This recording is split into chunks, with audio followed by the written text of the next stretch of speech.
जय श्री राधे कृष्णा। ओम नमो भगवते वासुदेवाय नमः। जय मां कंजक चैनल की तरफ से आप सभी को कामदा एकादशी की हार्दिक शुभकामनाएं। आज के वीडियो के माध्यम से हम आपके सामने कामदा एकादशी व्रत कथा एवं महात्म्य प्रस्तुत करने जा रहे हैं। उम्मीद करती हूँ कथा का पूरा फल लेने के लिए आप कथा को शुरू से लेकर अंत तक जरूर श्रवण करेंगे, क्योंकि कथा को पूरा सुनने से ही कथा का पूर्ण फल मिलता है। आधा अधूरा छोड़ने से हम सिर्फ पाप के भागीदार बनते हैं। तो चलिए आज की इस कथा को हम शुरू करते हैं। ओम नमो भगवते वासुदेवाय नमः। युधिष्ठिर ने पूछा, वसुदेव आपको नमस्कार है। आप मेरे सामने ये बताइए कि चैत्र शुक्ल पक्ष में किस नाम की एकादशी होती है। भगवान श्री कृष्ण बोले, राजन, एकाग्रचित होकर ये पुरातन कथा सुनो, जिसे वशिष्ठ जी ने दिलीप के पूछने पर कहा था। दिलीप ने पूछा, हे भगवान, मैं एक बात सुनना चाहता हूँ। चैत्र मास के शुक्ल पक्ष में किस नाम की एकादशी होती है। वशिष्ठ जी बोले, राजन, चैत्र शुक्ल पक्ष में कामदा नाम की एकादशी होती है। ये परम पुण्यमयी है। पाप रूपी ईंधन के लिए ये तो दावानल ही है। प्राचीन काल की बात है, नागपुर नाम का एक सुंदर नगर था, जहाँ सोने के महल बने हुए थे। उस नगर में पुंडरिक आदि महाभयंकर नाग निवास करते थे। पुंडरिक नाम का नाग उन दिनों वहां राज्य करता था। गंधर्व, किन्नर और अप्सराएं भी उस नगरी का सेवन करती थी। वहां एक श्रेष्ठ अप्सरा थी, जिसका नाम ललिता था। उसके साथ ललित नाम वाला गंधर्व भी था। वे दोनों पति पत्नी के रूप में रहते थे। दोनों ही परस्पर काम से पीड़ित रहा करते थे। ललिता के हृदय में सदा पति की ही मूर्ति बसी रहती थी, और ललित के हृदय में सुंदरी ललिता का नित्य निवास रहता था। एक दिन की बात है, नागराज पुंडरिक राजसभा में बैठकर मनोरंजन कर रहा था। उस समय ललित का गान हो रहा था, किंतु उसके साथ उसकी प्यारी ललिता नहीं थी। गाते गाते उसे ललिता का स्मरण हो आया, अतः उसके पैरों की गति रुक गई और जीभ लड़खड़ाने लगी। नागों में श्रेष्ठ करकोटक को ललित के मन का संताप ज्ञात हो गया, अतः उसने राजा पुंडरिक को उसके पैरों की गति रुकने एवं गान में त्रुटि होने की बात बताई। करकोटक की बात सुनकर नागराज पुंडरिक की आंखें क्रोध से लाल हो गई। उसने गाते हुए कामातुर ललित को शाप दे दिया, दुर्बुद्धे, तू मेरे सामने गान करते समय भी पत्नी के वशीभूत हो गया, इसलिए राक्षस हो जा। महाराज पुंडरिक के इतना कहते ही वे गंधर्व राक्षस हो गया। भयंकर मुख, विकराल आंखें और देखने मात्र से भय उपजाने वाला रूप, ऐसा राक्षस होकर वे कर्म का फल भोगने लगा। ललिता अपने पति की विकराल आकृति देखकर मन ही मन बहुत चिंतित हुई। भारी दुख से कष्ट पाने लगी। सोचने लगी, क्या करूं, कहां जाऊं। मेरे पति पाप से कष्ट पा रहे हैं। वे रोती हुई घने जंगल में पति के पीछे पीछे घूमने लगी। वन में उसे एक सुंदर आश्रम दिखाई दिया, जहाँ एक शांत मुनि बैठे हुए थे। उनका किसी भी प्राणी के साथ वैर विरोध नहीं था। ललिता शीघ्रता के साथ वहां गई और मुनि को प्रणाम करके उनके सामने खड़ी हुई। मुनि बड़े दयालु थे। उस दुखिनी को देखकर वे इस प्रकार बोले, शुभे, तुम कौन हो, कहां से यहाँ आई हो, मेरे सामने सच सच बताओ। ललिता ने कहा, महामुनि, वीर धनवा नाम वाले एक गंधर्व है। मैं उन्हीं महात्मा की पुत्री हूँ। मेरा नाम ललिता है। मेरे स्वामी अपने पाप दोष के कारण राक्षस हो गए हैं। उनकी ये अवस्था देखकर मुझे चैन नहीं है।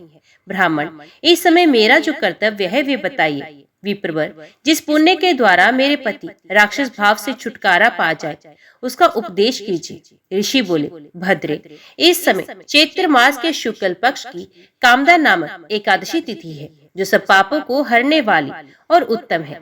तुम उसी का विधि पूर्वक व्रत करो, और इस व्रत का जो पुण्य है उसे अपने स्वामी को दे डालो।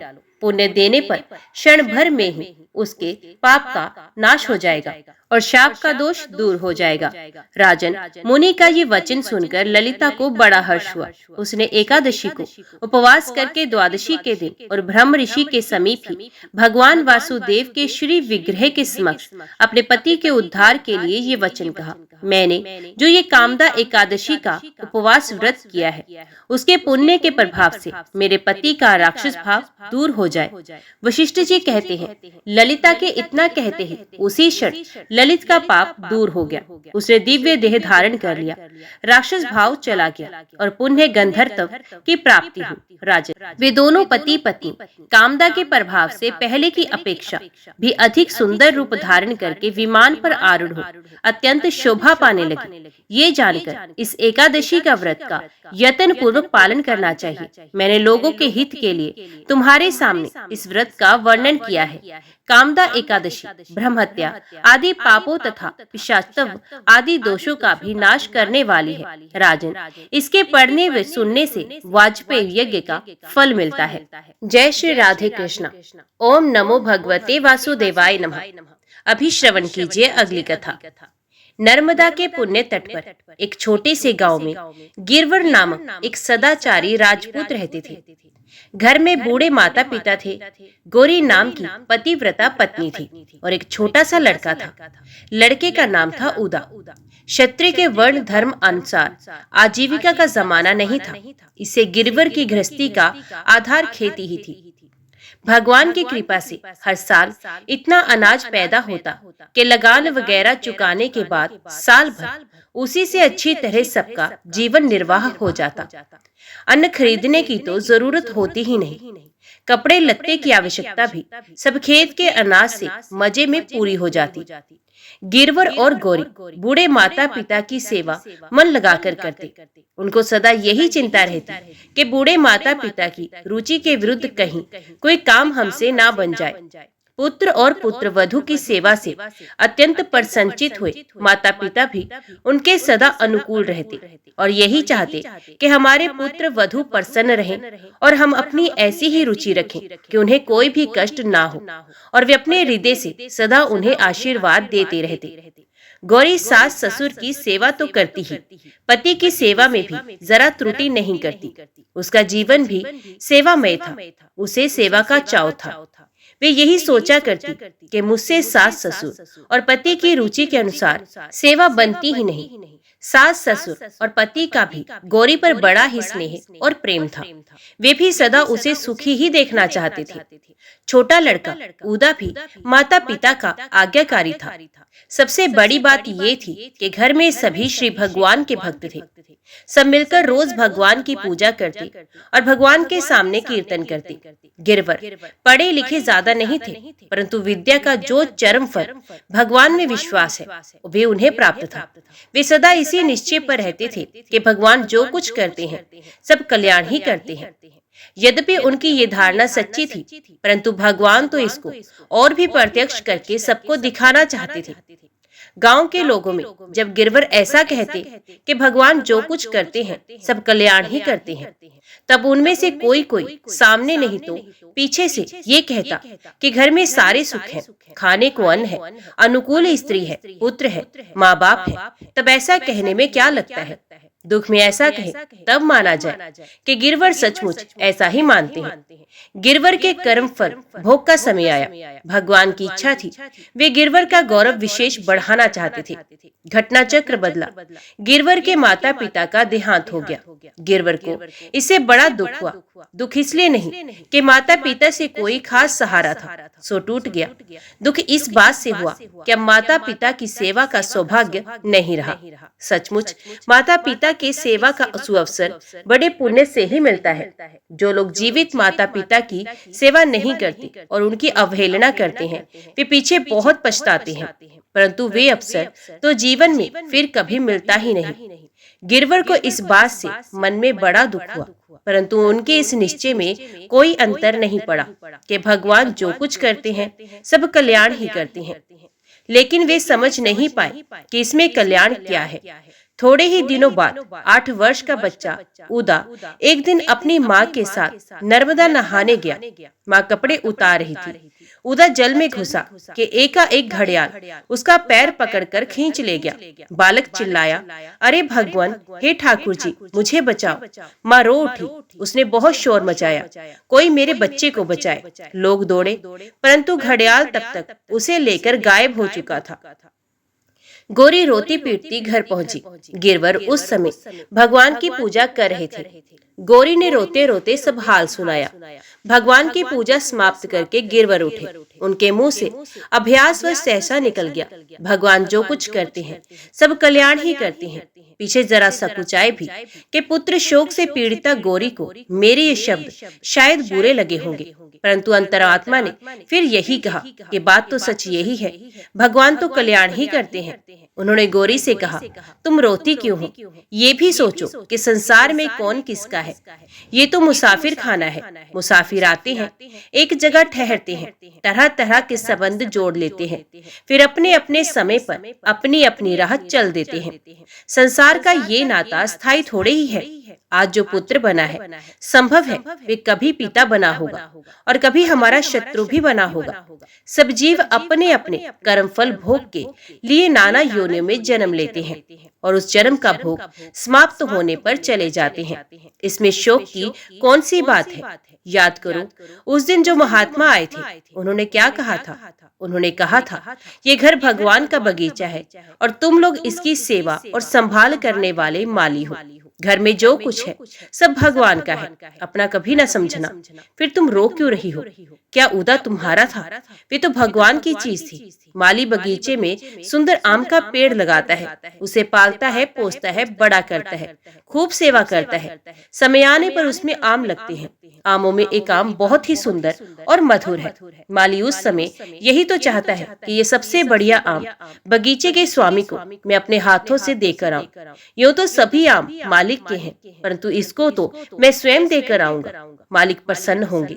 ये जानकर के माली ने कितनी मेहनत से और लगन से इतने बढ़िया आम का पेड़ लगाया और उसका बढ़िया से बढ़िया फल मुझे लाकर अर्पण कर दिया। प्यारी, उदा तो मालिक के बगीचे का सबसे बढ़िया फल था। वे तो मालिक के अर्पण करने के लिए ही था। उसे यदि मालिक ने मांग कर ले लिया तो इसमें तुम्हें दुख क्यों होना चाहिए? तुमने उसे इसलिए तो पाला पोसा था। मालिक की चीज मालिक के अर्पण हो गई, तुम इसमें विषाद क्यों कर रही हो? ये तो तुम जानती ही हो, आत्मा कभी मरता नहीं, वे तो अजर अमर है। शरीर प्रकृति से उत्पन्न 5 भूतों से बना होता है। 5 भूत कहीं नष्ट हुए ही नहीं। उनका जो एक पुतला बना था वे टूट गया।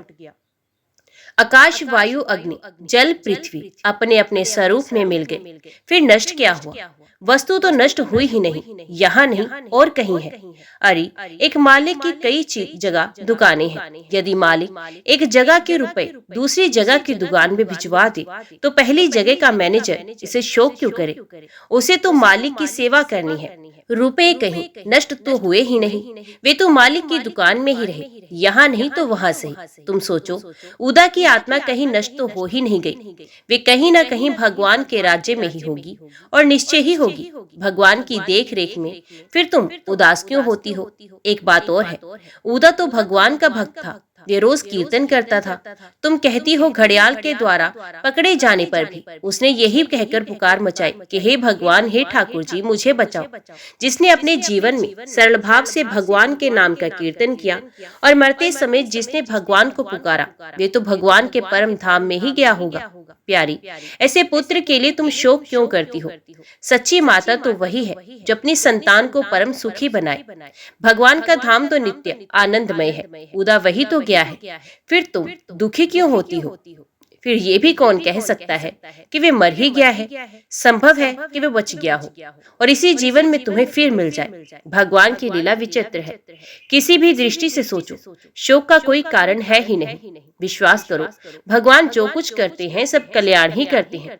तुम शोक छोड़कर भगवान की कृपा पर विश्वास करो और उनके स्मरण में चित्त लगाओ। पति की सीख सुनने से गौरी का हृदय शांत हो गया। उसने कहा, स्वामी, आपका कथन सत्य है। मैं मोहवश रो रही थी, अब मुझे विश्वास हो गया कि भगवान जो कुछ करते हैं सब कल्याण ही करते हैं। मेरा तो मन अब भी यही कहता है कि उदा मरा नहीं है, वे और भी उज्जवल रूप में मुझको जरूर मिलेगा। मिले या ना मिले, हमें क्यों उसके मिलने की चाह हो, क्योंकि ना मिलने का दुख हो। भगवान जैसा चाहेंगे वही होगा और उसी में मंगल होगा। मिलेगा तो भगवान की वस्तु है, हम उसकी सेवा करेंगे, नहीं तो भगवान जो दूसरी सेवा सौंपेंगे वे करेंगे। अपना काम तो सेवा करना है। जो मालिक की सेवा से जी चुराता है वे नमक हराम है। जो मालिक की संपत्ति को अपनी समझता है वे बेईमान है। हम लोगों को तो सावधानी और ईमानदारी के साथ स्वामी की सेवा करनी है। हमारी आसक्ति सेवा में होनी चाहिए, फिर चाहे सेवा का प्रकार और क्षेत्र कैसा भी क्यों ना हो। प्रकार और क्षेत्र का चुनाव स्वामी ही करे, हमें तो बस सेवा के लिए शक्ति और सुअवसर मिलता रहे। गिरवर ने गंभीरता से ऐसा कहा। धन्य है स्वामी आपकी निष्ठा को। इतना कहकर गौरी चुप हो गई। गिरवर घाट पर गए। उन्होंने अच्छी तरह पता लगाया, परंतु कहीं उदा की लाश भी नहीं मिली। तब सबने कहा कि घड़ियाल उदा को खा गया। अब भाई शोक छोड़कर भगवान को भजो। गिरवर ने मन ही मन कहा, भगवान सब कल्याण ही करते हैं।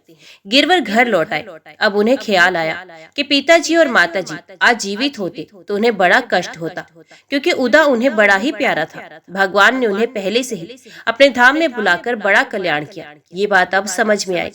बूढ़े माता पिता की मृत्यु पहले ही हो चुकी थी। पुत्र भी घड़ियाल के मुख में चला गया। अब तो गिरवर और गौरी की सेवा के पात्र एकमात्र श्री भगवान ही रह गए थे। गिरवर ने अपना खेत आदि में दूसरों को दे दिया और वे अपना सारा समय भजन में ही बिताने लगा। आधी पांति में भी खेत से हर साल काफी अनाज मिल जाता और उसे गिरवर गौरी का काम मजे में चल जाता। ऊपर का खर्चा तो कोई था ही नहीं। न लड़के की विवाह शादी की चिंता, केवल दो प्राणियों की खाने भर अन्न की जरूरत थी। हाँ, श्री ठाकुर जी की सेवा में जरूर कुछ खर्च लगता था, परंतु वे भी खेत के आधे अनाज से अनायास ही चल जाता था। गिरवर सुबह शाम दोनों समय एक पहर एकांत में बैठकर भगवान का ध्यान करते, दिन में पुराण सुनते और निरंतर विष्णु सहस्रनाम का पाठ करते रहते। सहस्रनाम उन्हें कंठस्थ था और गौरी तो सुबह से रात तक श्री भगवान की सेवा में लगी रहती। अब उसका सारा स्नेह प्राय सब जगह से सिमटकर एकमात्र श्री भगवान में ही लग गया था। घर में कोई विशेष काम रहा ही नहीं। दोनों पति पत्नी एक समय भोजन करते। इससे दोनों भजन के लिए खूब समय मिलता। इस प्रकार कई वर्ष बीत गए। उनमें भजन का प्रेम तथा उसी के साथ आनंद और शांति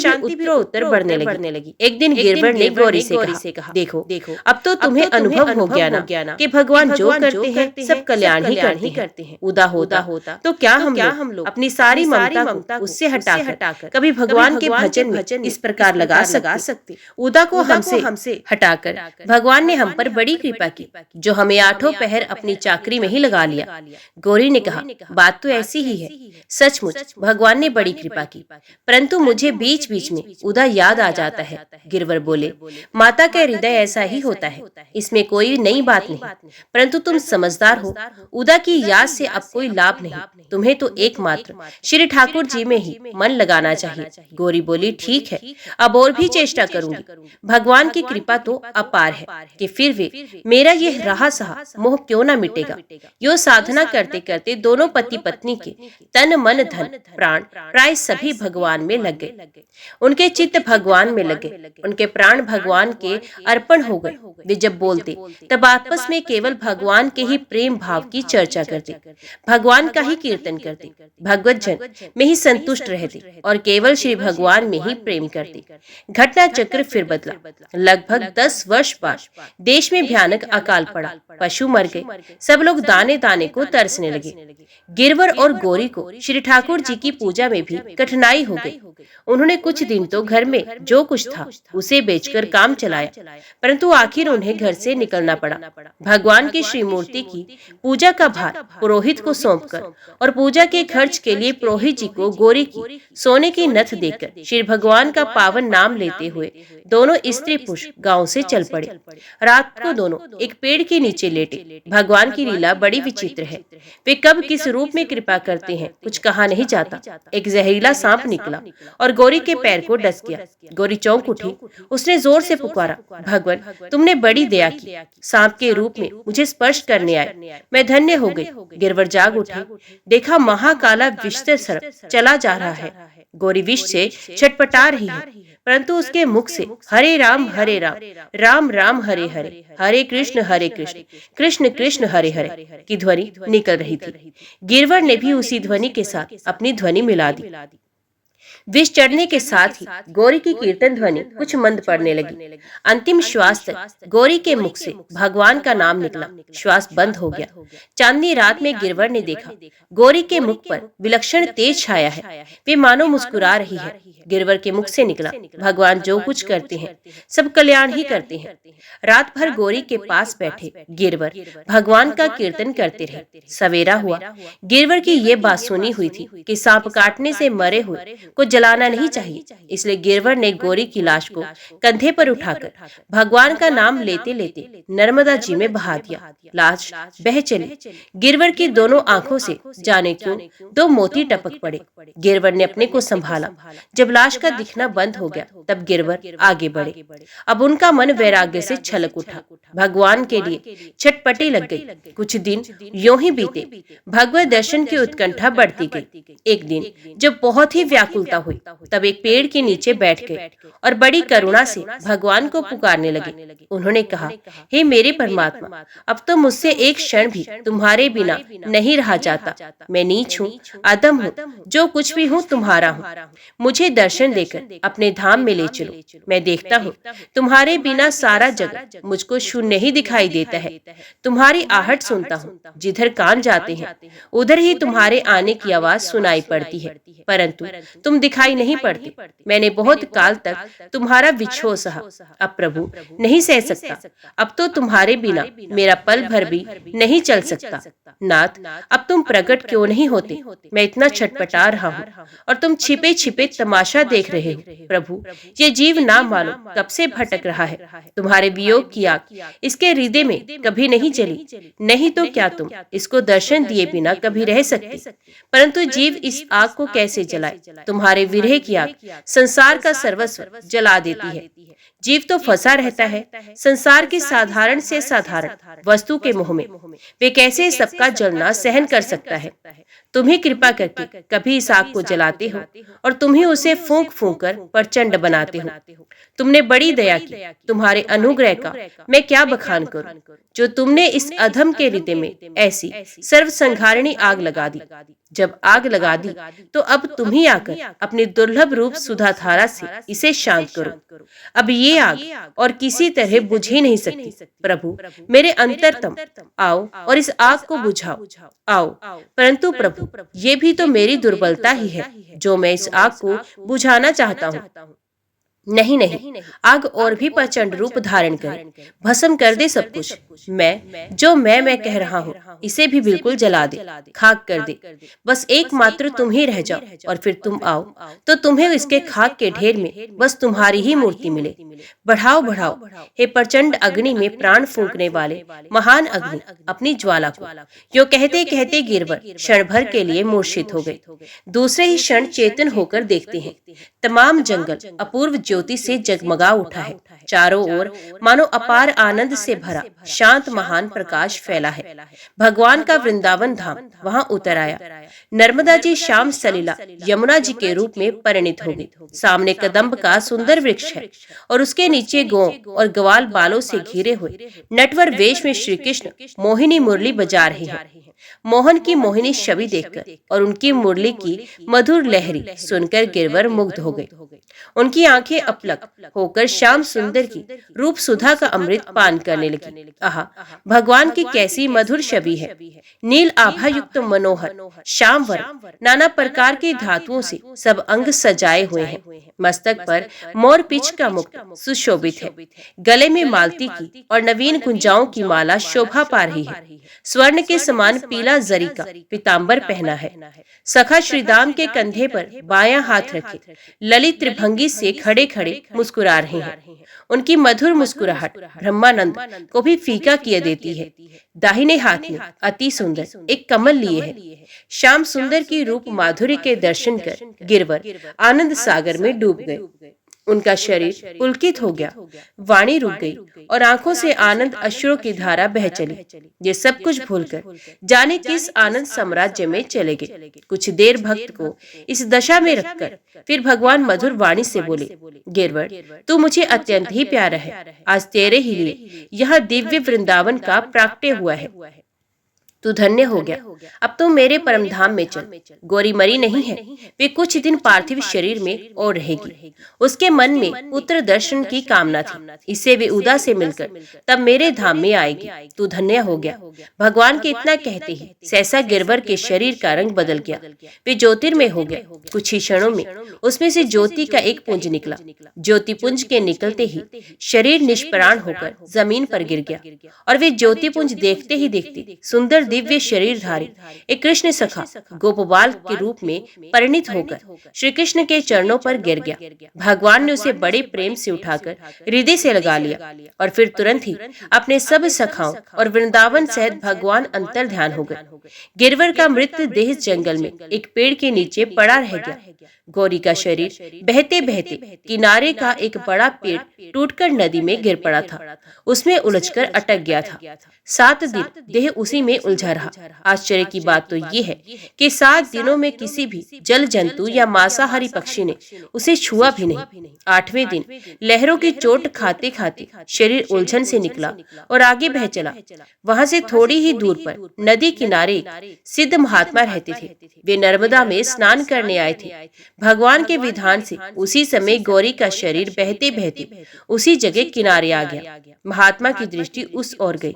उन्होंने अपने योग बल से सब बातें जान ली और उसे जीवित समझकर वे बाहर निकाल लाए। देह को जमीन पर रखकर उन्होंने हाथ में जल लिया और उसे अभिमंत्रित करके देह पर छिड़क दिया। जल के छींटे लगते ही गौरी भगवान के नाम की ध्वनि करती हुई वैसे ही उठ बैठी जैसे कोई नींद में सोता हुआ आदमी जागकर सहसा उठ बैठे। गौरी ने अपने सामने एक तेज पुंज वृद्ध तपस्वी को देखकर उनके चरणों में प्रणाम किया। महात्मा ने उसको अपनी कुटी पर ले जाकर एक मधुर फल देकर कहा, बेटी इसे अभी खा लो। आज्ञा पाकर गौरी ने फल खा लिया। फल खाते ही वे पूर्ण स्वस्थ हो गई। शरीर में बल आ गया, मन में तेज आ गया। उसे ऐसा मालूम हुआ मानो मन सारे संस्कारों के बोझ के उतार कर हल्का हो गया हो। थोड़ी देर में मन ने फिर कुछ काम शुरू किया। तब उसे अपने पति की याद आई। महात्मा गौरी के मन को हाल जानकर उससे कहने लगे, तुम्हारे स्वामी बड़े ही भाग्यवान थे। तुम भी बड़ी पुण्यशीला हो जो तुमको ऐसे पति मिले। अब तुम पति की स्मृति को भुला दो। तुम्हारे पति को स्वयं भगवान अपने परम धाम में ले गए हैं। इतना कहकर महात्मा ने दिव्य दृष्टि से सारी घटना जानकर गिरवर को जिस प्रकार भगवान श्री कृष्ण के दर्शन हुए और वे दिव्य ध्येय धारण करके भगवान के साथ परम धाम को गए थे, वे सारा वृतांत सुना दिया। साध्वी गौरी पति की परम गति सुनकर प्रसन्न हुई। मैं साथ नहीं जा सकी। इस बात का कुछ खेद सा उसे अवश्य हुआ। फिर सोचा कहीं मैं साथ होती और इससे यदि स्वामी को भगवान दर्शन ना देते तो बहुत ही बुरा होता। ये बड़ा अच्छा हुआ। मेरे कारण स्वामी तो परम आनंद से वंचित न रहे। मुझे इससे अधिक और क्या आनंद होगा कि मेरे स्वामी अखिल ब्रह्मांड के स्वामी श्री कृष्ण के सखा बनकर उनके साथ परम धाम को पधार वहां दिव्य आनंद का भोग कर रहे हैं। महात्मा ने कहा, बेटी तुम चिंता न करो, तुम तो मुक्त ही हो। देख ये सारा जगत रज्जु में सर्पों की भांति केवल अध्यारोपित मात्र ही है। वस्तुतः न उत्पत्ति है न विनाश है। यहाँ ना कोई बद्ध है, ना कोई साधक है, ना मुमुक्षु है, ना कोई मुक्त है। यही परमार्थ तत्व है। जगत की कल्पना को छोड़ दो। तुम आत्म स्वरूप हो, नित्य मुक्त हो। तुम्हारे ना कोई अपना है ना पराया है। दूसरा कोई है ही नहीं। अब अपना पराया कहाँ से होता ये भी जान रखो। आत्मा का कभी नहीं कहीं आना जाना नहीं है। एक तो वे एक रस तथा नित्य है। ये जो नानात्व दिखता है केवल अज्ञान से दिखता है। कोई भी वस्तु ऐसी नहीं जो आत्म तत्व से पृथक या अपृथक हो। बस केवल एक आत्म तत्व है। जन्म मृत्यु तो सब खेल है। अज्ञान को छोड़कर तुम अपने स्वरूप में स्थित हो जाओ। जगत केवल व्यवहार में है। परमार्थ तो केवल एक नित्य अजन्मा शाश्वत आत्म तत्व ही है। वे आत्म तत्व तुम ही हो। इस प्रकार आत्म तत्व को जानकर और इसमें स्थित होकर व्यवहारिक जगत में विचरण करो। गौरी का अंतकरण शुद्ध था ही। महात्मा के दिए हुए सिद्ध फल से उसके संस्कारों का भी नाश हो चुका था। सूखे घास में आग की चिंगारी पड़ने पर वे जैसे कुछ ही क्षणों में जलकर भस्म हो जाता, या यूं कहना चाहिए कि सूर्य उदय होते ही जैसे अंधकार का नाश हो जाता है, वैसे ही महात्मा के इन थोड़े से शब्दों को सुनते ही गौरी के अज्ञान का सर्वथा नाश होकर उसे सम्यक बोध हो गया। ज्ञान की उज्जवल दीप्ति से उसका चेहरा जगमगा उठा। चित्त की अपार शांति मुखमंडल पर भी आ गई। उत्तम अधिकारी को अधिक उपदेश की आवश्यकता नहीं होती। गुरु मुख से निकला हुआ एक ही महावाक्य उसके मोहनाश के लिए काफी होता है। अस्तु, कुछ ही क्षणों बाद महात्मा जी ने कहा, गौरी जाओ, थोड़ी ही दूर पर तुम्हारे पति की मृत देह पड़ी है। मेरे शिष्य तुम्हारे साथ जाएंगे। जाकर उसका संस्कार करो और फिर जब तक प्रारब्ध शेष है अपने आत्म स्वरूप में सदा स्थित रहकर दृष्टा रूप से उसके भोग को देखती हुई जगत में यथेष्ट विचरण करो। तुम्हारी एक पुरानी प्रबल वासना थी, उसके पूरी होते ही तुम्हें शरीर से छूटकर परमधाम में चली जाओगी। मंत्र मुग्ध की तरह महात्मा की प्रत्येक वाक्य को स्वाभाविक ही स्वीकार कर गौरी वहां से चल दी। ना जाने कहां से आकर 4 ब्रह्मचारी उसके पीछे हो लिए। कुछ ही देर में गौरी एक स्थान में पहुंची जहां बड़ी सुंदर सुगंध फैली हुई थी। उसने देखा एक दिव्य वसना देवी वृक्ष के नीचे बैठी है। गौरी उसी ओर चली। उसके समीप पहुंचते ही देवी अचानक अदृश्य हो गई। गौरी ने देखा पति की मृत देह पड़ी है। ऐसा लगा मानो अभी कुछ देर पहले देह से प्राण निकले हैं। वास्तव में बात भी ऐसी ही थी। ब्रह्मचारियों की सहायता से गौरी ने विधिवत पति का दाह कर्म किया, भस्म को नर्मदा में बहाया और फिर स्नान करके उन्हें जलांजलि दी। महात्मा की कृपा से गौरी का अंतकरण मोह शून्य हो चुका था। इससे उसे जरा भी शोक नहीं हुआ। इतना विचार जरूर हुआ कि मेरे पति जो कहा करते थे कि भगवान जो कुछ करते हैं सब कल्याण ही करते हैं, ये सर्वथा सत्य है। मुझको हटाकर भगवान ने मेरे पति को अपना परम धाम दिया और मुझको महात्मा के पास भेजकर अपूर्व ज्ञान दान कराया। ये ज्ञान ना मिलता तो आज पति का मरण मेरे लिए कितना भयानक दुखदायी होता। सचमुच भगवान सब कल्याण ही करते हैं। वे ये सोच ही रही थी कि एक ब्रह्मचारी ने कहा, माता जी हम लोग जाते हैं। गुरु जी ने ये गेरुआ वस्त्र और ये एक तारा दिया है और कहा है कि गेरुआ धारण कर लो और एक तारा बजा बजा कर व्यवहारिक जगत में भगवान के गुण गा गा कर जगत के लोगों का कल्याण करो। अतएव माता जी आप इसे लीजिए। गौरी ने गेरुआ कपड़ा और एक तारा ले लिया। देखते ही देखते चारों ब्रह्मचारी आंखों से ओझल हो गए। गौरी ने समझा मानो एक तारे के रूप में भगवान ने एक बड़ा साथी भेज दिया। गौरी के मन में भगवान के दिव्य गुणों का स्फुरण हो आया और वे मस्त होकर उनका गुणगान गाने लगी। मस्त गौरी चल दी। किधर जा रही है पता नहीं। जहाँ पैर रुकते वहीं ठहर जाती। जो कुछ फल फूल मिलता खा लेती और जहाँ नींद आती वहीं सो जाती। भगवान का स्मरण तो नित्य रहता है। जागृत अवस्था में एक तारे के साथ गुणगान और कीर्तन भी एक तार चलता। पता नहीं कितने दिन बीते। आखिर वे एक नगर में पहुंची। नगर बहुत ही सजा हुआ था। चारों ओर मंगलाचार हो रहे थे। सब लोग आनंद मगन थे। गौरी अपने आनंद में मस्त थी। वे किसी दूसरे ही राज्य में थी। उस पर नगर के आनंद का कोई प्रभाव नहीं पड़ा। लोगों की दृष्टि में वे पगली थी। वृद्ध राजा के इकलौते पुत्र उदयराज का कल ही राज्याभिषेक हुआ। सुयोग्य कुमार को राज्यभार सौंपकर राजा चतुराश्रम में प्रवेश कर वन को चले गए। नगर में राज्याभिषेक का उत्सव था। आज नए राजा का प्रथम दरबार था। नगर के खास खास लोग दरबार में उपस्थित होने जा रहे हैं। सारी प्रजा में आनंद छाया है। नगर के और गांवों से आए हुए लोग इधर उधर नगर की सजावट देखते फिरते हैं। चारों ओर भीड़ लगी है। पगली सन्यासिनी भी अपनी राग अलापती जिधर मुंह जाता उधर चली जा रही है। चलते चलते वे महल के द्वार पर पहुंच गए और ना जाने क्यों वहीं खड़ी होकर बड़े ही मधुर स्वर में भगवान के नाम गुण गाने लगी। उसके भजनों ने लोगों को आकर्षित कर लिया। वहां भीड़ इकट्ठी हो गई। भजन की सुमधुर ध्वनि महलों में पहुंची। सुरीली आवाज सुनकर राजमहल की स्त्रियां अटारियों पर चढ़कर भजन सुनने लगी। सन्यासिनी का परिचय जानने की लालसा सभी के मन में जाग उठी। राजकुमार दरबार में जाने की तैयारी कर रहे थे। एक सेवक ने जाकर उनसे कहा, महाराज महल के सदर दरवाजे पर एक तेज पुंज में सन्यासिनी खड़ी ऐसे सुंदर भजन गा रही है कि उन्होंने सबके मन को अपनी ओर खींच लिया है। सन्यासिनी का नाम सुनते ही राजकुमार को किसी पूर्व स्मृति ने चौंका दिया और वे जिस हालत में थे उसी हालत में महल के दरवाजे की ओर दौड़े और वहां पहुंचकर सन्यासिनी की ओर भक्तिपूर्ण दृष्टि से देखा।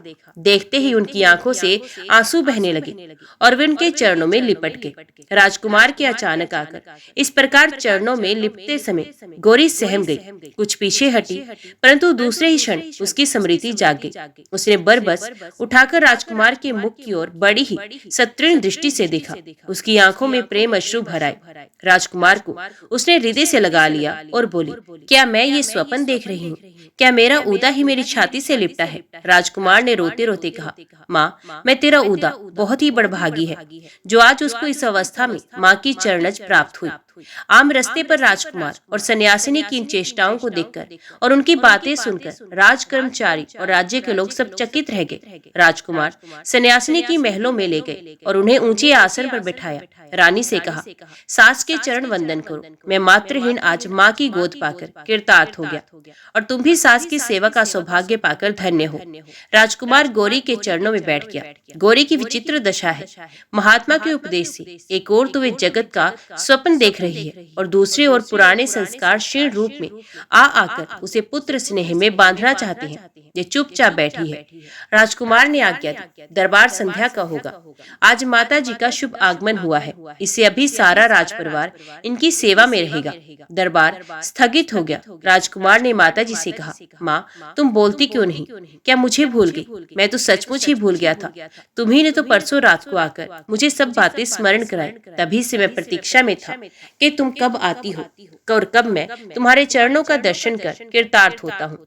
अब गौरी की जुबान खुली। उसने कहा, मैं परसों कब आई थी तुझे स्मरण कराने, और तू मुझे कैसे भूल गया था? पहले तो ये बता, तेरे प्राण कैसे बचे और तू यहाँ कैसे आया? राजकुमार ने कहा, माँ, तुझे याद ही होगा कि मुझे घड़ियाल ने पकड़कर जल में खींच लिया था। उसके बाद घड़ियाल पानी के अंदर ही अंदर मुझे बहुत दूर ले गया। इतने में ना मालूम पानी के अंदर किस जानवर ने आकर घड़ियाल पर हमला किया कि वे घबरा गया। इसी बीच में उसके मुंह से छूट गया। मुझे बहुत ही कम होश था, यद्यपि मैं बहुत नादान था। तथापि पिताजी की ये बात तो वे बार बार कहते थे कि भगवान जो कुछ करते हैं सब कल्याण ही करते हैं। मुझे याद थी, उसी से मुझे कुछ ढाढ़स मिलता था। मैं घड़ियाल से छूटकर एक बार ऊपर आकर डूबने लगा। इतने में ही एक नाव मेरे समीप आई और नाव वालों ने मुझे उठाकर नाव पर चढ़ा लिया। नाव पर आते ही मैं बेहोश हो गया।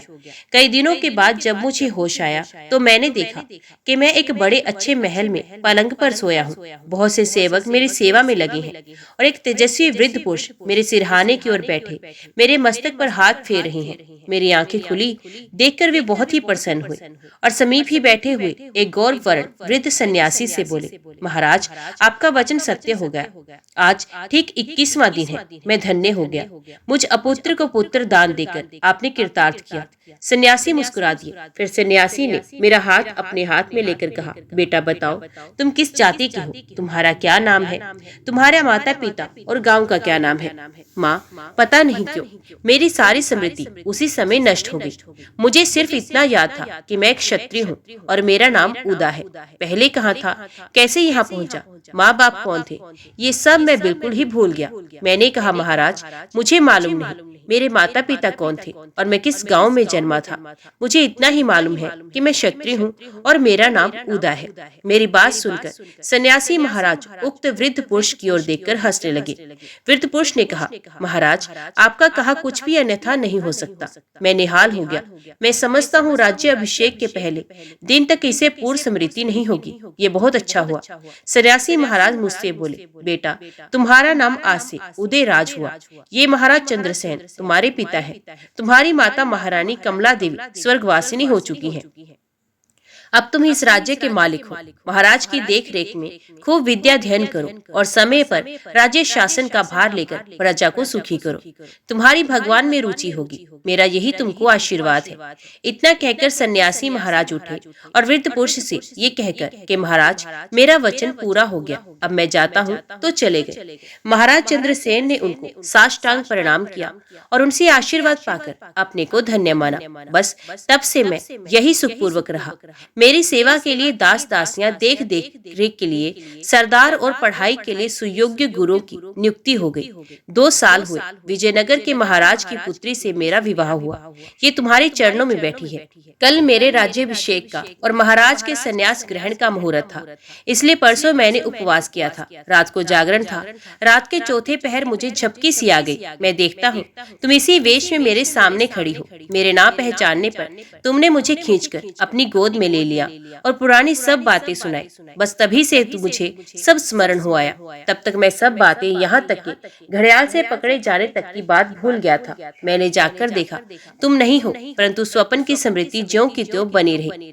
तभी से मैं तुम्हारे दर्शन के लिए व्याकुल था। कल राज्याभिषेक का दिन था, परंतु मेरा मन तुम्हारी ओर लगा था। मुझे कुछ उदास देखकर महाराज ने मुझसे पूछा। मेरे स्वप्न का हाल सुनाने पर उन्होंने कहा, बेटा हो सकता है तुम्हारी माताजी ने ही तुम्हें दर्शन दिए हो। ये बात है, मैं संतानहीन हूँ। महारानी का स्वर्गवास हो चुका था। पुनः विवाह करने की मेरी इच्छा नहीं थी, क्योंकि मेरा मन पहले से ही कुछ विरक्त सा था।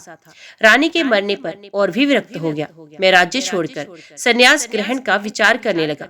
तब एक दिन अकस्मात मेरे पिताजी के गुरु महाराज बड़े सिद्ध योगी थे, अचानक पधारे। उन्होंने कहा, चंद्रसेन, अभी तुम्हारे संन्यास का समय नहीं आया है। तुम्हारा कर्तव्य अभी पूरा नहीं हुआ।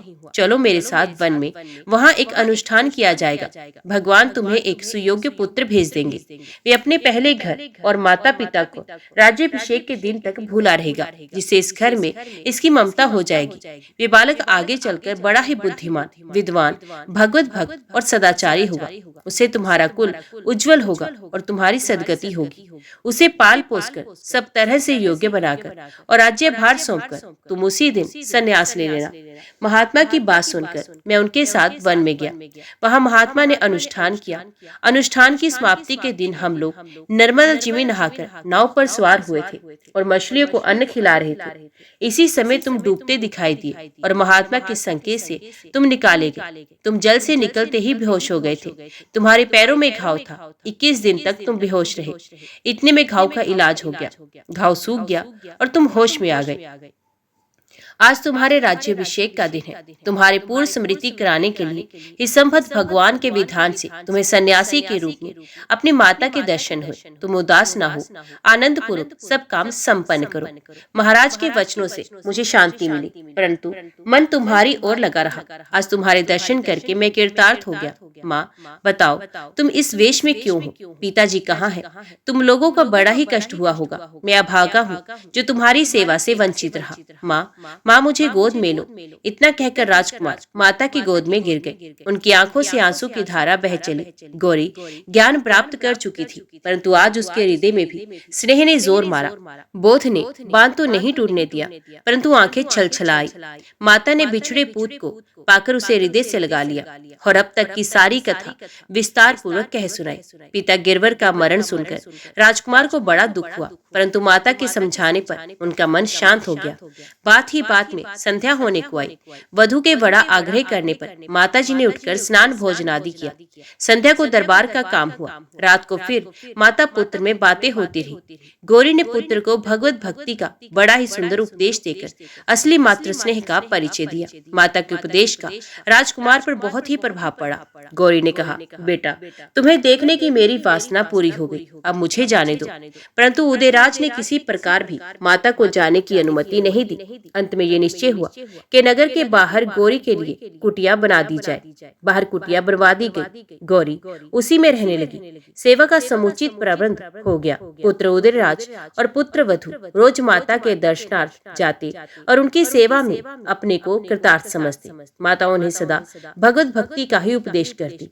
एक दिन माँ ने कहा, बेटा, भगवान जो कुछ करते हैं सब कल्याण ही करते हैं।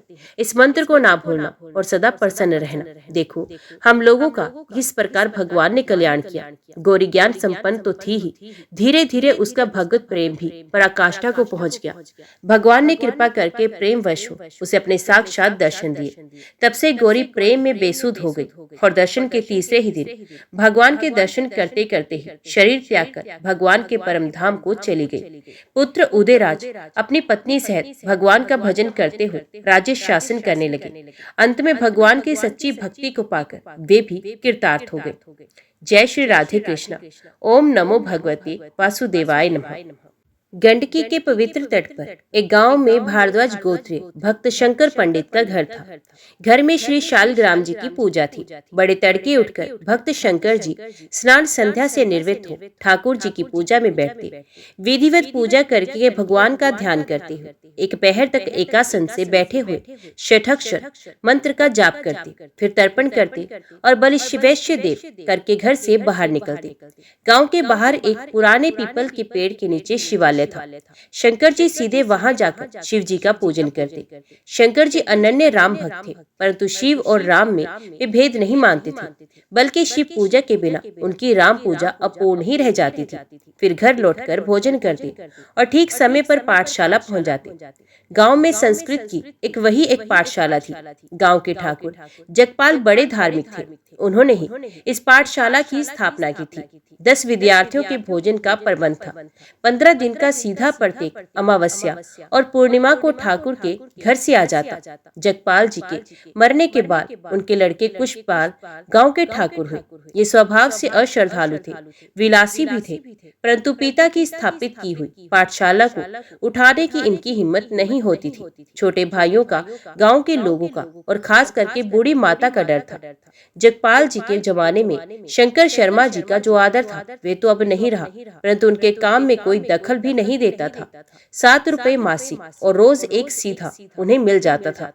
सदा के नियम अनुसार शाम को संध्या करने के समय से 1 घंटा पहले शंकर जी पाठशाला से चल देते और गांव के बाहर तालाब पर जाकर शौच स्नान संध्या और शिव पूजन करते। रात परे घर लौटते। उनके सारे काम घड़ी के कांटे की तरह नियमित होते। भक्त शंकर जी बड़े ही विश्वासी, सदाचारी, सात्विक प्रकृति के संतोषी ब्राह्मण थे। वे झूठ बोलना और दंभ करना नहीं जानते थे। खुशामद करने की कलुषित कला से भी सर्वथा अनभिज्ञ थे। सरल और स्पष्ट भाषी थे। नियमित कार्य और भगवान का भजन यही उनका दिन भर का काम था। पत्नी रमाबाई भी बड़ी साध्वी थी। एक पुत्र था जो गांव से दूर एक शहर में पंडित का काम करता था। वे भी बड़ा साधु स्वभाव था। माता जीवित रही तब तक तो कुछ संकोच था। उसके मरने पर कुशल पाल ने स्वतंत्र होकर विलासिता में अपने हिस्से का सब धन फूंक डाला। अब उसकी गीध दृष्टि भाइयों के धन पर थी। वे तरह तरह के उपाय सोचने लगा। कुशल पाल के तीनों बेटे भाई शंकर पंडित पर बड़ी श्रद्धा रखते थे। शंकर पंडित बिना काम कभी किसी के घर नहीं जाते थे, परंतु पिता के द्वारा विशेष रूप से आदर पाए हुए शंकर पर उन लोगों का बड़ा विश्वास था। इसका एक कारण ये भी था कि जगपाल मरते समय कह गए थे कि शंकर पंडित जैसे महात्मा अपने गांव में और कोई नहीं है। इनकी भक्ति करना और इन्हें मुझसे बढ़कर समझना। कुशल पाल को छोड़कर शेष तीनों भाई पिता के इन वचनों को भूले नहीं थे। कुशल पाल ने एक जाल सोचा। उसने पिता के नाम से एक झूठा दस्तावेज बनाया। बड़ी खूबी से उस पर जगपाल के हस्ताक्षर भी बना लिए। पिता के हस्ताक्षरों की उसने ऐसी निपुणता से नकल की कि देखने वालों में किसी को भी ये संदेह नहीं हो सकता था कि ये हस्ताक्षर जगपाल का नहीं है। उस दस्तावेज में 15 लाख के सोने में 3 हिस्से कुशलपाल को दिए गए थे और एक हिस्से में छोटे तीनों लड़कों के लिए 3 भाग करने की बात थी। जगपाल को सूर्य की उपासना करने से एक नींव में 15 लाख का सोना मिला था। उसमें से 10 लाख रुपए से सूर्य भगवान का एक सुंदर मंदिर बनाने का उनका विचार था और 5 लाख रुपए अपने घर के काम में लेने का। परंतु इस मनोरथ के पूरा होने के पूर्व ही उनका देहांत हो गया। 15 लाख का सोना यूं ही पड़ा रह गया। इन बातों का शंकर पंडित को पूरा पता था। चारों लड़के भी इसको जानते थे और कुशल पाल को छोड़कर जगपाल के शेष तीनों लड़के चाहते भी थे कि मंदिर जल्दी बन जाए, परंतु कुशल पाल टालता जाता था। एक दिन जब भाइयों ने बहुत जोर दिया तब कुशल पाल ने कहा, भाई सच्ची बात तो ये है कि पिताजी को मरते समय विचार बदल गया था। उन्होंने मंदिर बनवाने की इच्छा छोड़कर सारा सोना मुझे देना चाहा था, परंतु जब मैंने नहीं लिया और कहा कि या तो मंदिर ही बने या मेरे भाइयों को बराबर हिस्सा मिले, तब उन्होंने एक दस्तावेज मुझको लिख के दिया। वे मेरे पास है। बड़े भाई की इस बात को सुनकर उन्हें बड़ा आश्चर्य हुआ। वे भाई के स्वभाव को जानते थे, इसलिए उन्हें पूरा विश्वास नहीं हुआ। उन्होंने दस्तावेज देखना चाहा। उसने लाकर दिखला दिया। तीनों भाइयों ने आश्चर्यचकित नेत्रों से उसे पढ़ा और पिताजी के हस्ताक्षर देखकर कहा कि पिताजी जो कुछ कर गए हैं उसमें हम लोगों को कुछ भी कहना नहीं। उनके हस्ताक्षर भी हम पहचानते हैं, परंतु हमसे भी अधिक उनके पास रहने वाले और उनके हस्ताक्षरों को पहचानने वाले हैं शंकर पंडित। वे कह देंगे कि ये हस्ताक्षर पिताजी के हैं तो हम इस बात को मान लेंगे। भगवान की इच्छा कुछ और ही थी। कुशल पाल के मुंह से निकल गया, शंकर पंडित के सामने ही तो दस्तावेज पर पिताजी ने हस्ताक्षर किए थे, वे कहेंगे क्यों नहीं। हाँ हाँ, तब फिर बात ही क्या है। उसी समय दस्तावेज के अनुसार आप अपने हिस्से का सोना ले लीजिएगा, तीनों भाइयों ने कहा। कुशल पाल के मुंह से बात निकल तो गई, परंतु अब उसे बड़ी चिंता होने लगी। उसने सोचा ब्राह्मण बड़ा जिद्दी और निर्लोभी है। उसने ना कहा तो मेरी बात भी जाएगी और आगे बढ़ने पर सोना भी शायद ना मिले। चोर के चित्त में तो डर था ही। कुशल पाल एक बार कांप गया, फिर विचार किया, है कौन सी बात। सोने की मार से देवताओं के दिमाग भी दुरुस्त हो जाते हैं, फिर इस मामूली ब्राह्मण की तो बात ही क्या। जहाँ पूरी रोटी जाती है वहाँ बुद्धिमान आधी ही लेते हैं। ब्राह्मण के सामने सोने का ढेर लगा दूंगा, फिर देखूंगा कैसे वे नहीं कहता। इस पर भी नहीं मानेगा तो मेरे शरीर का बल तो कहीं चला नहीं गया। बच्चों को ऐसा मोहन भोग खिलाऊंगा कि वे तो क्या उसके पुरखे मेरे मन की करने लगेंगे। इस कुविचार से कुशल पाल को एक बार साहस हुआ आया। उसने कहा, अच्छी बात है, कल पंडित जी को बुलाकर पूछ लेंगे। कुशल पाल घर लौट आया, पर उसे चैन कहा। वे कुछ खा पीकर शंकर पंडित के घर गया और बड़ी नम्रता से दंडवत करके उनके चरणों में बैठकर कहने लगा, पंडित जी, आज एक काम से आपको कष्ट देने आया हूँ। आप तो मेरे लिए पिताजी के तुल्य हैं। आपको कष्ट न देता, परंतु काम ऐसा ही था, इसलिए निवेदन करने को आना पड़ा। आपको मालूम होगा पिताजी को 15 लाख का सोना मिला था। हाँ हाँ, मालूम क्यों नहीं है। उसमें से 10 लाख में तो वे मंदिर बनाने वाले थे। उनका स्वर्गवास हो गया तो क्या है, आप लोग हैं ही, मंदिर बनवा दीजिए, मच्छी साई देख लेता हूँ। शंकर पंडित ने बीच में ही बात काट कर कहा। कुशलपाल बोला, मंदिर की बात तो सही है, पहले ऐसी ही बात थी, परंतु पीछे पिताजी का विचार पलट गया था। मेरे मना करते करते उन्होंने ये दस्तावेज लिख दिया था, उसे आप पढ़िए। यूं कहकर कुशलपाल ने दस्तावेज पंडित जी के सामने डाल दिया। पंडित जी ने तिरछी नजर से कुशलपाल के चेहरे की ओर देखकर दस्तावेज उठा लिया और बड़े गौर से पढ़कर बोले, कुशलपाल जी, हस्ताक्षर तो उनके जैसे ही हैं, परंतु निश्चय है ये दस्तावेज जाली है। किसी धूर्त ने उनके हस्ताक्षर बना लिए हैं। शिव शिव, पंडित जी, आप ये क्या कह गए हैं। वे धूर्त तो फिर मैं ही हुआ, क्योंकि दस्तावेज लिखा हुआ है मेरे हाथ का और है भी मेरे ही पास, तथा सौभाग्य या दुर्भाग्यवश इसमें धन का अधिक हिस्सा भी मुझको ही दिया गया है। आप ही होंगे, मुझे तो कुछ पता नहीं। अंतर्यामी सब जानते हैं, तब तो वे आप ही अंतर्यामी हो गए। मैंने समझा था पंडित जी ठीक से बातें करेंगे, सच्चाई का आदर करेंगे, पर आप तो मुझको ही जालसाज बताने लगे। मैंने तो आपको जालसाज नहीं कहा, परंतु आपका पाप अपने आप ही आपके मुंह से बोल रहा है। ठाकुर साहब, परमात्मा का डर रखिए, धन साथ नहीं जाएगा। मनुष्य मोहवश धन में सुख की कल्पना कर उसके लिए अन्याय और असत्य का आश्रय लेता है। अंत में धन यहीं का यहीं रह जाता है। जैसे आपके पिता सब यहीं छोड़ गए, वैसे ही आप भी सब कुछ छोड़कर मर जाएंगे। एक कौड़ी भी आपके साथ नहीं जाएगी, जीवन भर जलेंगे और मरने पर अनंत नरकों की आग में जलना पड़ेगा। फिर क्या, फिर क्यों थोड़े जीने के लिए इतना बड़ा पल्ले पाप बांधते हैं। पंडित जी, ये तो आप ठीक ही कहते हैं, पिताजी मर गए, मुझको भी मरना है, इस बात को मैं समझता हूँ, पर आप मुझको झूठा समझते हैं, ये आपकी भूल है। सचमुच ही पिताजी दस्तावेज करके हमको 3 हिस्से का सोना दे गए हैं। आप नाराज ना हो तो मेरी एक बात सुनिए। यदि आप एक बात में मेरी सहायता करें तो मैं भी आपकी सेवा में नहीं चूकूंगा। मैं ऐसा कृतघ्न नहीं हूँ जो आपके गुणों को भूल जाऊं। सोने का आधा हिस्सा आपका होगा। फिर आप उससे भगवान की यथेष्ट सेवा कीजिए और अपने बाल बच्चों को सदा के लिए सुखी बना दीजिए। ठाकुर साहब, अब आप सीमा से बाहर जा रहे हैं। मुझे सोने का लोभ दिखाकर अपने पाप में शामिल करना चाहते हैं। कुछ उत्तेजित होकर क्या तुम मुझसे ये कहलाना चाहते हो कि तुम्हारा दस्तावेज सच्चा है? ये हरगिज नहीं होगा। मुझे धन प्यारा नहीं है, धर्म प्यारा है। मेरे ठाकुर जी चोरी के धन की सेवा स्वीकार नहीं करती। बाल बच्चों को सुख उनकी गाड़ी कमाई के पैसे से होगा, पाप के सोने से नहीं। इससे तो बुद्धि बिगड़ेगी, जो ना मालूम कितने भयानक दुखों का कारण बनेगी। मुझे ये सोना नहीं चाहिए। अब फिर ऐसी बात मुंह से मत निकालना, नहीं तो परिणाम बहुत बुरा होगा। जमाना ही बुरा है, होम करते हाथ जलता है।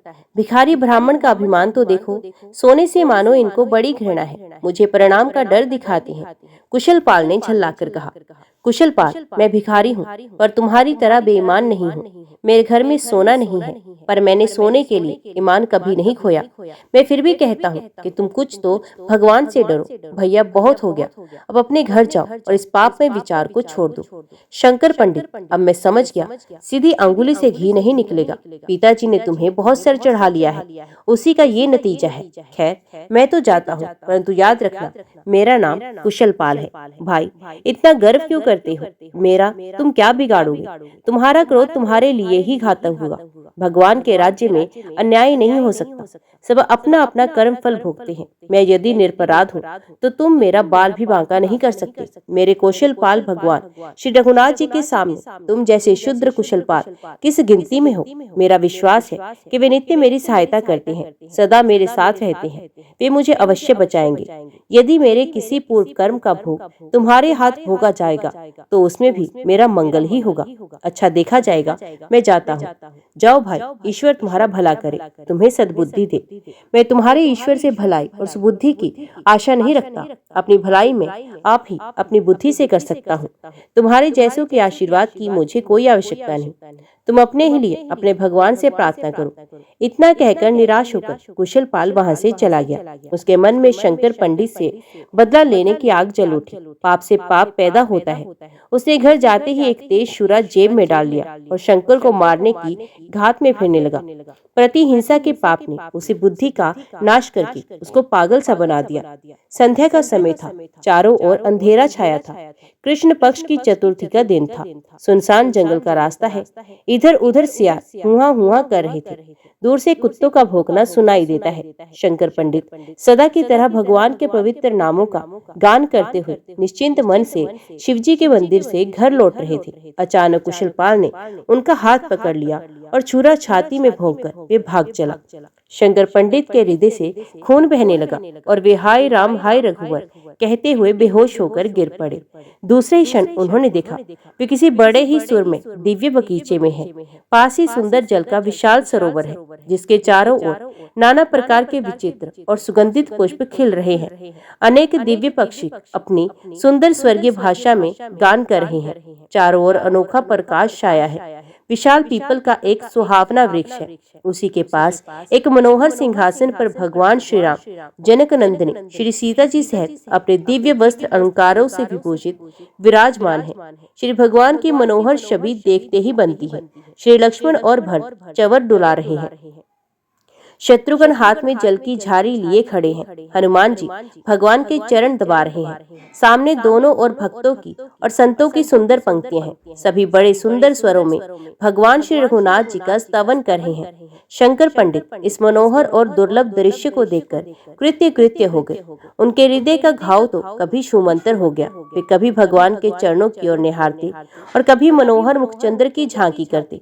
स्तवन समाप्त होने पर पंडित शंकर प्रेम और आनंद मगन होकर भगवान के चरणों में लौट गए। वे उस समय जिस परमानंद के समुद्र में निमग्न हो रहे थे, उसका वर्णन वाणी से नहीं हो सकता। भगवान का इशारा पाकर हनुमान जी ने उन्हें उठाया। वे उठते ही मारुति की छाती से चिपट गए। उनकी आंखों से आनंद के आंसू की धारा बह रही थी। शरीर पुलकित था। आनंद हृदय में समा नहीं रहा था। भगवान ने कहा, भक्त शंकर, मैं तुम्हारी सेवा से बहुत प्रसन्न हूँ। तुम्हारे जैसे दम्भहीन, सरल हृदय, निर्लोभी और बिना किसी दिखावे के चुपचाप मेरी निष्काम सेवा करने वाले सच्चे विरक्त भक्त मुझे परम प्यारे हैं। जाओ, मेरा चिंतन करते हुए अभी कुछ समय तक पृथ्वी पर रहकर जगत का कल्याण करते रहो। शीघ्र ही तुम मेरे धाम में आकर धन्य होगे। शंकर पंडित भगवान की मधुर वाणी सुनकर निहाल हो गए, परंतु भगवान को छोड़ने की बात उनके मन को नहीं जची। पर प्रेम मुग्धता के कारण वाणी बंद थी, वे कुछ भी बोल नहीं सके। हाँ, आंखों के गरम गरम आंसू अवश्य ही ये बता रहे थे कि वे भगवान के चरणों को छोड़ना नहीं चाहते। भगवान ने फिर कहा, तुम चिंता मत करो, मेरा आदेश मानकर जगत का कल्याण करो। भगवान का इतना कहते ही वे सारा दृश्य आंखों के सामने से हट गया। शंकर पंडित ने अपने को उसी सुनसान जंगल में पड़ा पाया, परंतु वे अब होश में थे और उनका घाव बिल्कुल अच्छा हो चुका था। भगवान की दया पर मुग्ध हुए शंकर पंडित उठे और उस महान दुर्लभ दृश्य का मधुर स्मरण करते हुए घर की ओर चल पड़े। थोड़ी ही दूर चले थे कि उन्हें कुशल पाल को जमीन पर पड़े दिखा। उसके मुंह से खून बह रहा था। चांदी के उजाले में उसकी ये दुर्दशा देखकर शंकर पंडित के मन में बहुत दुख हुआ। शंकर ने उसको उठाया और पास के कुएं से जल लाकर उसका खून धोया और धीरे धीरे उसे होश कराया। कुशलपाल शंकर पंडित को देखकर एक बार तो डरा, परंतु पीछे वे आनंद में भर गया। वे चरणों में गिर पड़ा और बोला, पंडित जी, मैं बड़ा ही नीच अभागा हूँ। जीवन भर मैंने पाप किया, सब धन फूंक दिया। अंत में धन के अभाव में मेरी नीच मति हो गई। मैंने झूठा दस्तावेज बनाया, लोभवश उस पर पिताजी के जाली हस्ताक्षर बनाए और फिर भाइयों से कहा कि पंडित जी के सामने ही पिताजी ने हस्ताक्षर किए थे। मेरे साधु स्वभाव के तीनों भाइयों ने इस पर विश्वास करके कहा कि पंडित जी कह देंगे तो हम आपको 3 हिस्से का सोना भी दे देंगे। मैं इसी उद्देश्य से आपके पास गया था और लोभ दिखाकर डरा धमकाकर आपसे झूठी गवाही दिलवाना चाहता था, परंतु आप शुद्धांतकरण होने से मेरी जालसाजी पहले से ही जान गए। आपने दया करके मुझको समझाया, परंतु मैं पाप बुद्धि उल्टा आप पर क्रोधित होकर चला गया। फिर तो मैंने जो नीच कर्म किया वे आप जानते ही हैं। मैं आपको छुरा मारकर भागा। तुरंत ही मुझे ऐसा दिखाई दिया मेरे पीछे 2 बड़े भयंकर पुरुष आ रहे हैं। मैं डर गया। उन्होंने मुझे पकड़ लिया और कहा, नराधम, तुझको हम अभी मार डालते हैं और सीधे नरकों में पहुंचाएंगे। परंतु क्षमाशील शंकर पंडित बड़े ही भक्त हैं। वे हृदय से तेरा कल्याण चाहते हैं, तो उनके आशीर्वाद से सुरक्षित है। हम लोग उनके विपरीत कुछ कर नहीं सकते, इसलिए तुझे थोड़ा सा ही दंड देकर छोड़ देते हैं। खबरदार, अब तो द्वेष और लोभ को छोड़कर पवित्र हो जा, नहीं तो आगे बड़ी दुर्दशा होगी। इतना कहकर उनमें से एक ने बड़े जोर से मेरे सर में एक घूंसा जमा दिया। उस समय मुझे जो भयानक पीड़ा हुई उसे मैं ही जानता हूँ, परंतु उन्होंने ऐसा करके मुझ पर बड़ी ही कृपा की। उस मार से मेरा मन शुद्ध हो गया। मैं अपने किए पर पश्चाताप करने लगा। मुझे अपने भाइयों से बेईमानी करने का, सूर्य मंदिर का धन हड़पने की इच्छा करने का तो दुख था ही, सबसे बड़ा दुख मुझे आपको मारने का था। मैंने समझा था कि आपके प्राण बचे नहीं। मैं इसी अनुताप की आग से जलता जलता उस घोर पीड़ा को सहता रहा। पिताजी के समय लड़कपन में सुनी हुई एक कथा मुझे याद आ गई। एक बार भगवान ने अपने पार्षदों से कहा कि जो मेरी पूजा करता है परंतु मेरे भक्त का अपराध करता है, वे मानो मेरे पैरों को पूजता हुआ मेरे गले पर छुरी चलाता है। ऐसे पुजारी को घोर नरक यंत्रणा भोगनी पड़ती है। इसके बाद ही मेरे मुंह से खून बहने लगा और मैं बेहोश हो गया। बेहोशी में मैंने जो जो भयानक दृश्य देखे, लोभी, दंभी, दुराचारी, हिंसक और भक्त देशियों की जैसी जैसी भयानक दुर्दशाएं देखी तथा स्वयं भी जो घोर यंत्राएं सही, उनको याद करके अब भी मेरा कलेजा कांप रहा है। परंतु ये सब देखकर और सहकर मैं पवित्र हो गया। मैं अब आपकी कृपा से होश में हूँ और मेरी सारी पीड़ा मिट गई है। आपकी कृपा से भगवान का ये परम अनुग्रह मुझे प्राप्त हुआ। अभी आपको स्वस्थ देखकर तो मेरे हृदय में आनंद समान ही रहा। बतलाइए, आपके प्राण कैसे बचे? कुशलपाल की करुण कहानी सुनकर शंकर पंडित आनंद मगन हो गए। भगवान की दया देखकर उनका हृदय कृतज्ञता से भर गया। उन्होंने सोचा, भगवान कब किस पर किस तरह दया करते हैं वे कोई नहीं जान सकता। इस बेचारे कुशलपाल की दुर्बुद्धि को दया में भगवान ने क्षणों में ही कैसे हर लिया। दुख की तो बात इतनी ही है कि मेरे कारण इसको इतनी पीड़ा सहनी पड़ी। ये सोचते हुए शंकर पंडित ने कहा, भाई कुशलपाल, मेरे अपराध को क्षमा करना। मेरे कारण तुम्हें बड़ी सांसद सहनी पड़ी। अब तुम्हारा हृदय पवित्र हो गया। ये भगवान ने तुम पर बड़ी कृपा की। मैं तो तुम्हारा बड़ा ही उपकार मानता हूँ। तुम मुझे शूरे से नहीं मारती तो मैंने जो भगवान के झांकी का पार आनंद प्राप्त किया वे नहीं प्राप्त होता। तुम ही मुझे भगवान के धाम का दर्शन कराने में प्रधान कारण हो। मैं तुम्हारे इस उपकार का बदला कैसे चुकाऊं? इतना कहकर शंकर पंडित गदगद होकर रोने लगे। कुशलपाल पुण्य चरणों में गिर पड़ा और उनकी चरण धूलि को मस्तक पर चढ़ाकर बोला, भगवान आप धन्य है। मैं से हृदयवान पुरुष के चरणों में गिर पड़ा हूँ, इसलिए मैं भी आज धन्य हो गया। पर आप मुझे पामर से क्षमा चाहते हैं और मेरा उपकार मानते हैं, ये आपकी तो परम साधुता है। परंतु मैं नीच इन शब्दों को सुन रहा हूँ। मेरी कितनी अधमता है। पृथ्वी भी नहीं फट जाती कि मैं उसमें समा जाता, मुझ पर वज्रपात नहीं हो जाता। भगवान मैं महापापी नीच नारकी जीव हूँ। आप कृपा कर मुझे अपनाइए, अपना शिष्य बनाइए। यो कहकर कुशलपाल बड़े जोर जोर से पुकार पुकार कर रोने लगा। सच्चे पश्चाताप, भगवत कृपा और संत की शुभ भावना से उसका अंतकरण परम शुद्ध हो गया। शंकर पंडित ने उसे उठाकर हृदय से लगा लिया और सच्चा अधिकारी जानकर उसे भगवान राम का षडक्षर मंत्र देकर कृतार्थ किया। कहना नहीं होगा कि उसी क्षण से कुशलपाल का जीवन भी पलट गया। उसने सारा धन भाइयों को दे दिया, अपने उससे कुछ भी संपर्क नहीं रखा। भाइयों ने पिताजी की इच्छा अनुसार 10 लाख के सोने से मंदिर बनवा दिया और शेष 5 लाख भी धर्म कार्य में लगा दिया। कुशलपाल का जीवन भजन में हो गया और अंत में शंकर पंडित से वे भगवान के परम धाम साकेत लोक को पहुंचकर कृतार्थ हो गया। जय श्री राधे कृष्ण। ओम नमो भगवते वासुदेवाय नमः। आज की वीडियो में इतना ही। उम्मीद करती हूँ वीडियो आपको पसंद आई होगी। वीडियो पसंद आई हो तो वीडियो को लाइक और चैनल को सब्सक्राइब जरूर कीजिएगा। जय श्री हरि लिखकर कमेंट बॉक्स में अपनी हाजिरी और अपने सुझाव देना ना भूलिएगा। तो मिलते हैं अगली कथा अगली वीडियो के साथ। तब तक के लिए देखते व सुनते रहिए। जय मां कंजक, जय माता दी।